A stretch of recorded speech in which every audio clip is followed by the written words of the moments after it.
Friends எல்லாரும் எப்படி இருக்கீங்க? எல்லாரும் நல்லா இருக்கீங்களா? ஃப்ரெண்ட்ஸ், இன்னைக்கு நம்ம ஒரு வேத வசனத்தை பத்தி பேசுறதுக்காக ஓகேவா? நீ செய்வதெல்லாம் வாய்க்கும் அப்படின்னு சங்கீதம் 1:3 ஏசப்பா சொல்லியிருக்காங்க. சரிங்களா?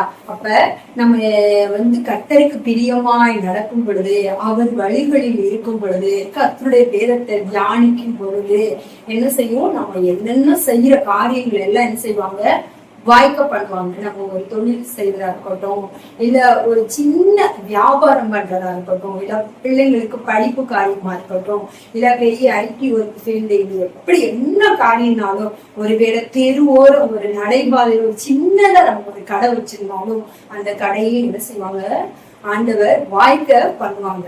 அப்ப நம்ம ஒவ்வொரு நாளும் கர்த்தருடைய வேதத்துல பிரியமா இருந்து இரவும் பகலும் தியானமா இருக்கிற மனுஷன் பாக்கியவான், அவன் செய்வதெல்லாம் வாய்ப்பு சொல்லியிருக்காங்க.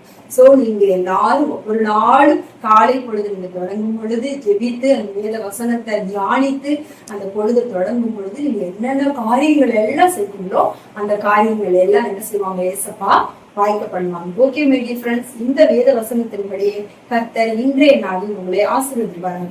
ஆமென். Thank you for listening.